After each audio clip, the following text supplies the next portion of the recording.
দুনিয়ায় যাওয়ার পরে মানুষের তৈরি করা আইন, মানুষের তৈরি করা মতবাদ, মানুষের তৈরি করা ইজম, মানুষের তৈরি করা সংবিধানের পরিবর্তন করে দিয়ে আমার জমিনে আমার সংবিধান, আমার আইন তোমরা চালু করবা। আওয়াজ দিয়ে বলেন এ কথাটি কার?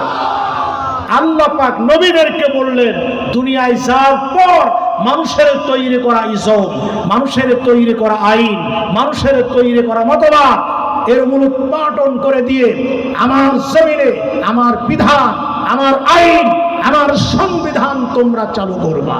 আমার সংবিধান প্রতিষ্ঠার জন্য লড়াই করবা, সংগ্রাম করবা, আন্দোলন করবা, জিহাদ করবা। সম্মানিত ভাইরা আমার, আমরা কোরআনুল কারীম সূরা সূরা 13 নম্বর আয়াতের মাধ্যমে জানতে পারলাম আল্লাহর নবীরা দুনিয়ায় এসেছিলেন আল্লাহর জমিনে আল্লাহর আইন কায়েম করার জন্য, আল্লাহর বিধান কায়েম করার জন্য। সম্মানিত ভাইরা আমার, তাহলে নবীদেরকে আল্লাহ কেন পাঠিয়েছিলাম আমরা জানতে পেরেছি কোরআনের আয়াতের মাধ্যমে। আর একটু ক্লিয়ার করে আল্লাহ বলছে, শোনো দুনিয়ার মানুষ, আমি আমার নবীদেরকে কেন পাঠিয়েছিলাম দুনিয়ায়, তোমরা শোনো, কান খাড়া করে শোনো। নবী কেন পাঠিয়েছিলাম আল্লাহ পাক বলছেন সূরা নাহলের 36 নম্বর আয়াতে নবী কেন পাঠিয়েছিলাম। আল্লাহ বলছে, ওয়ালাকাদ বাআসনা ফি কুল্লি উম্মাতির রাসূলা আন ইবুদুল্লাহ ওয়াজতানিবুত তাগুত। আল্লাহ রাব্বুল আলামিন বলেন, প্রত্যেক জাতির জন্য আমি রাসূল পাঠিয়েছিলাম এই জন্য মানুষ যেন আল্লাহর গোলাম হয়ে যায় আর তাগুতকে বর্জন করে। তাগুত ওই শক্তিকে বলেন, নবীরা বললেন তোমরা আল্লাহর গোলাম আর তাগুতকে বর্জন করো। তাগুত কাকে বলা হয়? তাগুত ওই শক্তিকে বলা হয় যেই শক্তি নিজেরাও আল্লাহর আইন মানে না, আর একজন আল্লাহর আইন মানবে এটাও সহ্য করতে পারে না। নিজেরাও ইসলামী আন্দোলন করে না, আর একজন ইসলামী আন্দোলন করলে সহ্য করতে পারে না। নিজেরাও নারায়ে তাকবীর আল্লাহু আকবারের স্লোগান দেয় না, আর একজন যদি নারায়ে তাকবীর আল্লাহু আকবারের স্লোগান দেয়, আমার নেতা তোমার নেতা বিশ্বনবী মুস্তাফা বলে, এটা সহ্য করতে পারে না যারা, তারাই হলো তাগুত। আওয়াজ দিয়ে বলেন ঠিক কিনা? নবীরা বললেন তোমরা তাগুতকে বর্জন করবা আর আল্লাহর গোলামি করবা, আল্লাহর বিধান মানবা, আল্লাহর আইন মানবে, আল্লাহর সামনে মাথাটা নত করবে, আল্লাহর গোলামি করবে। নবীরা বললেন তোমরা আল্লাহর গোলাম। আওয়াজ দিয়ে বলেন তো আমরা গোলাম কার? চিল্লা বলুন, আমরা গোলাম কার? আমরা লেনিনের গোলাম নয়, আমরা কার্ল মার্কসের গোলাম নয়, আমরা ডারউইনের গোলাম নয়, আমরা মাও সেতুংয়ের গোলাম নয়, আমরা রবীন্দ্রনাথ ঠাকুরের গোলাম নয়, আমরা লালনের গোলাম নয়, আমরা নেতার গোলাম নয়, আমরা পীরের গোলাম নয়, আমরা কোনো ব্যক্তির গোলাম নয়, আমরা গোলাম আল্লাহর। আওয়াজকে বলুন ঠিক কিনা? আপনারা বলুন আকাশ কার? আর একটু জোরে বলুন আকাশ কার? জমিন কার? বাতাস কার? আগুন কার? আমরা কার? এখানে গোলামি হবে কার? আল্লাহর আইন মানতে হবে, আল্লাহর গোলামি করতে হবে। আমা খলাকতুল জিন্না ওয়াল ইনসা ইল্লা লিয়াবুদুন। আল্লাহ বলছেন, কি বলবো, মানুষ এবং জিনকে আমি সৃষ্টি করেছি আমার গোলামি করার জন্য। ইয়া আইয়ুহান নাস উবুদু রাব্বাকুমুল্লাযী খালাকাকুম ওয়াল্লাযীনা মিন ক্বাবলিকুম লাআল্লাকুম তাত্তাকুন। বিশ্ব মানবতা, তোমরা গোলামি করো সেই রবের যে রব তোমাদের স্রষ্টা। ওয়াবুদুল্লাহ ওয়ালা তুশরিক বিহি শাইআ ওয়া বিল ওয়ালিদাইনি ইহসানা। আল্লাহর ইবাদত করো, আল্লাহর সাথে কাউকে শরীক করো না, পিতামাতার সাথে ভালো আচরণ করো। সম্মানিত ভাইয়েরা, আল্লাহর গোলামি করতে হবে। আল্লাহর গোলামি করার অর্থই হচ্ছে আল্লাহ যা আদেশ করেছেন সেটা মানতে হবে, আর আল্লাহ যেটা নিষেধ করেছেন সেটা থেকে দূরে থাকতে হবে। আল্লাহর আদেশ নিষেধ সব মানতে হবে। আল্লাহর আদেশ নামাজ আদায় করতে হবে, আল্লাহর আদেশ রোজা আদায় করতে হবে, আল্লাহর আদেশ টাকা থাকলে হজ করতে হবে, আল্লাহর আদেশ সৎ কাজের আদেশ, অসৎ কাজের নিষেধও করতে হবে। আওয়াজ দিয়ে বলেন ঠিক কিনা? আমাদের সমাজে কিছু কিছু লোক আছে চুপচাপ থাকে, সমাজে অন্যায়, অবিচার, জুলুম, নির্যাতন, নিপীড়ন যত কিছুই হোক না কেন ওনারা বলে যে যা পারে করুক গা, লা ইলাহা ইল্লাল্লাহ, কারো কিছু বলবো না। না, আপনি যদি আল্লাহর গোলাম বলে দাবি করেন, আপনাকে আল্লাহর প্রতিটা হুকুম আহকাম মানতে হবে। নামাজ যেমন পড়ব, রোজা যেমন রাখবো, হজ যেমন করব, জিকির যেমন করব, তসবিহ যেমন পড়ব, টুপি যেমন মাথায় দেব, দাড়ি যেমন রাখবো, সুব্বা যেমন গায়ে দেব, টাকনুর উপরে পাজামা যেমন পরব, মিথ্যা কথা যেমন বলবো না, ওজনে কম যেমন দেব না, খাদ্যে ভেজাল যেমন দেব না, দুর্নীতি যেমন করব না, দেশের টাকা বিদেশে যেমন পাঠাবো না, অনুরূপভাবে সৎ কাজের আদেশ অসৎ কাজের নিষেধ করতে হবে। অন্যায় নিজে করব না, অন্যায়কে নির্মূল করার জন্য আমাদেরকে ঐক্যবদ্ধ হয়ে অন্যায়ের বিরুদ্ধে মাথা উঁচু করে দাঁড়াতে হবে। আওয়াজ দিয়ে বলুন ঠিক কিনা?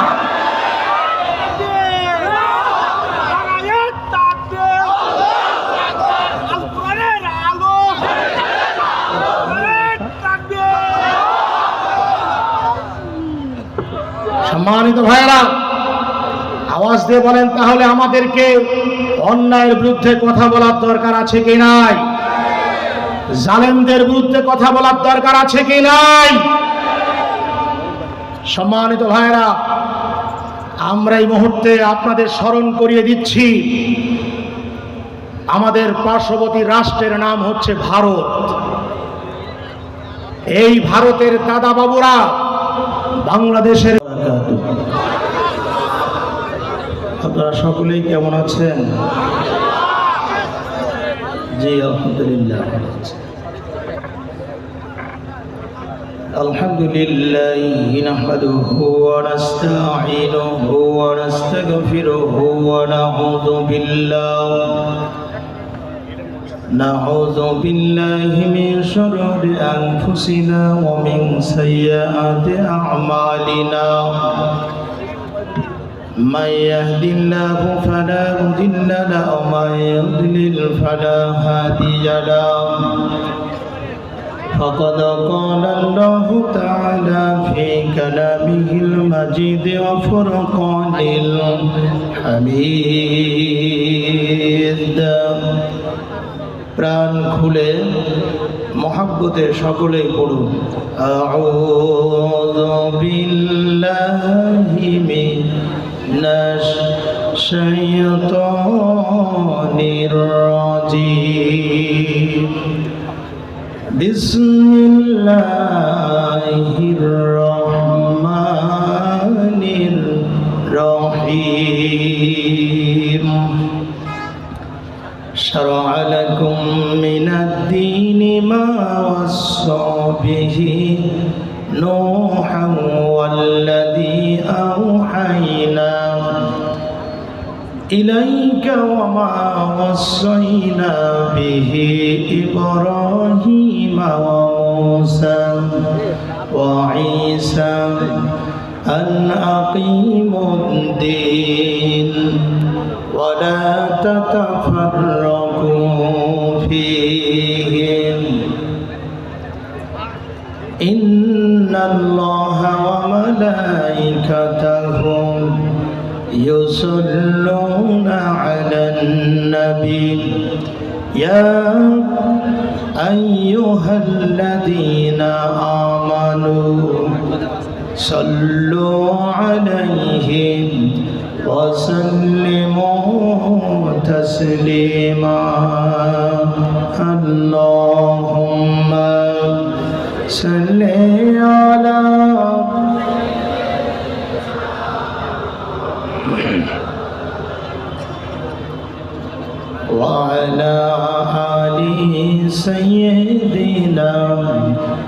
মাওলানা মুহাম্মদ। আমার একটা স্বপ্ন পূরণ করো ও গো দয়াময়, তোমার পথে চলতে গিয়ে মরণ যেন হয় আমার, তোমারই গান গাইতে গিয়ে না পাই যেন ভয়। অটল যেন থাকতে পারি আল কোরআনের সাথে, ধৈর্য নিয়ে ডাকতে পারি দিন কায়েমের পথে। আমায় ধৈর্য দিও, সাহস দিও ও গো দয়াময়, তোমারই গান গাইতে গিয়ে না পাই যেন ভয় আমি, তোমার পথে চলতে গিয়ে মরণ যেন হয়। আমার একটা স্বপ্ন পূরণ করো ও গো দয়াময়, তোমার পথে চলতে গিয়ে মরণ যেন হয় আমার, তোমারই গান গাইতে গিয়ে না পাই যেন ভয়।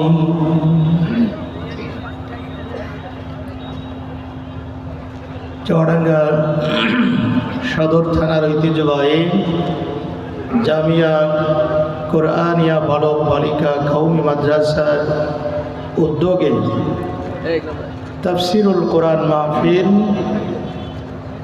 আজকের এই মাহফিলের সম্মানিত সভাপতি, আজকের মাহফিলের প্রধান বক্তা হিসাবে বক্তব্য রাখবেন আন্তর্জাতিক খ্যাতি সম্পন্ন মুফাসসির কোরআন, কোটি জনতার হৃদয় স্পন্দন, বিশিষ্ট মিডিয়া ব্যক্তিত্ব আল্লামা তারেক মনোয়ার, ঢাকা। আমাদের সম্মানিত প্রধান বক্তা উনি চলে এসেছেন, অবস্থান করছেন পার্শ্ববর্তী একটি জায়গায়। আমি দেখা করে আসলাম, যথাসময়ে উনি মঞ্চে উপস্থিত হবেন। আমরা দোয়া করি আল্লাহ পাক তিনার মুখ থেকে এমন কিছু কথা যেন বের করে দেন আজকে, যেই কথাগুলি আমল করলে আমাদের জন্য কল্যাণ হবে। চিল্লা বলুন আমিন। আজকে আমাদের মাঝে উপস্থিত হয়েছিলেন বিশিষ্ট সঙ্গীত শিল্পী, যশোর জেলার কৃতি সন্তান, প্রিয় ভাই অ্যাডভোকেট রকুনুজ্জামান এবং তার টিম। আজকে অতিথি হিসাবে মঞ্চে উপস্থিত হবেন আশা করছি আমরা, বাংলাদেশ জাতীয়তাবাদী দলের সংগ্রামী জেলা সেক্রেটারি জনাব শরীফউদ্দিন। আজকে আরেকজন অতিথি আমাদের এখানে দাওয়াত আছে, আমাদের শ্রদ্ধাভাজন বড় ভাই, বাংলাদেশ জামাত ইসলামী চুয়াডাঙ্গা জেলা শাখার সংগ্রামী আমির, বিশিষ্ট রাজনীতিবিদ জননেতা জনাব অ্যাডভোকেট রুহুল আমিন ভাই, তিনার নাম আমরা ব্যানারে দেখতে পাচ্ছি।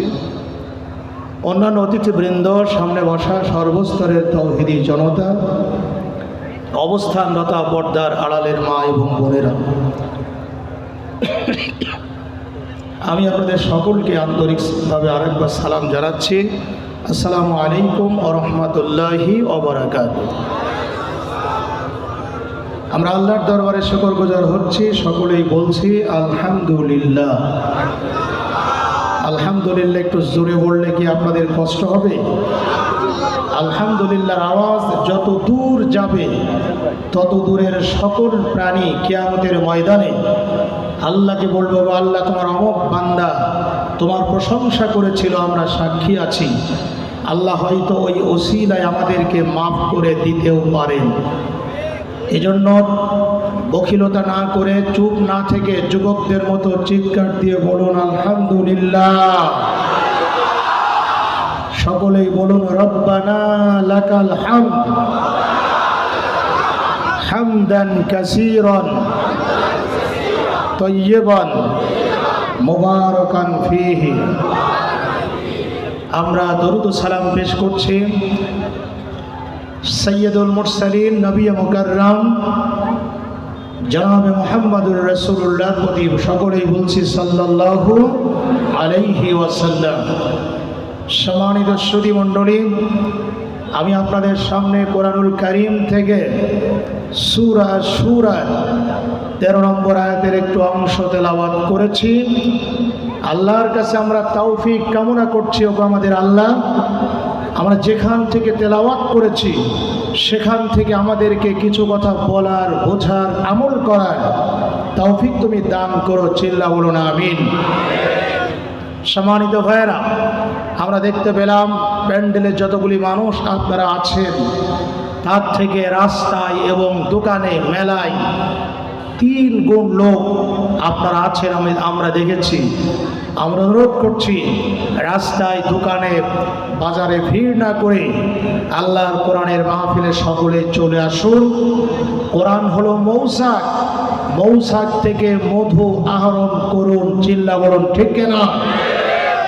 সম্মানিত ভাইয়েরা, যে কোরআন থেকে আমরা আলোচনা করব, এই কোরআন হচ্ছে পৃথিবীর শ্রেষ্ঠ কিতাব।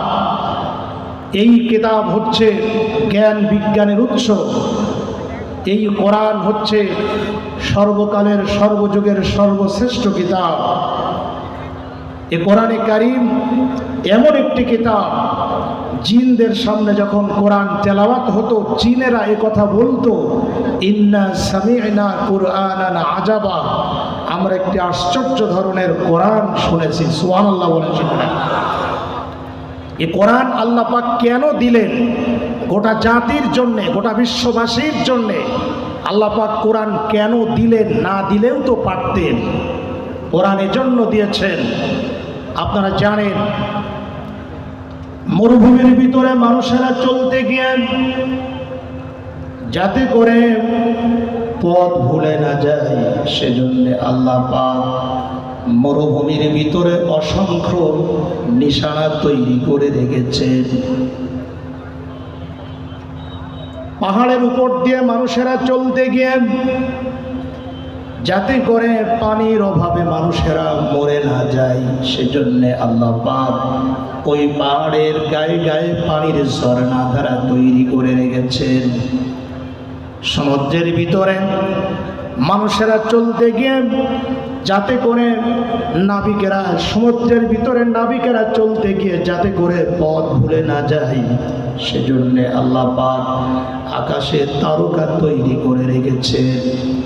অনুরূপভাবে এই পৃথিবীতে মানুষ সৃষ্টি হয়ে মানুষ যেন আঁকা বাঁকা পথে না চলে যায়, মানুষ যেন অন্ধকারে হারিয়ে না যায়, মানুষ যেন পথের দিশা হারিয়ে না ফেলে, এজন্যে মানুষকে পথ দেখানোর জন্যে, সঠিক পথটা বোঝানোর জন্যে আল্লাহ রাব্বুল আলামিন দিয়েছেন কোরআন। আওয়াজ দিয়ে বলুন আল্লাহু আকবার। قد جاءكم من الله نور وكتاب مبين। আল্লাহর পক্ষ থেকে গোটা বিশ্ববাসীর জন্য এসেছে একটি কিতাব এবং একটি আলো।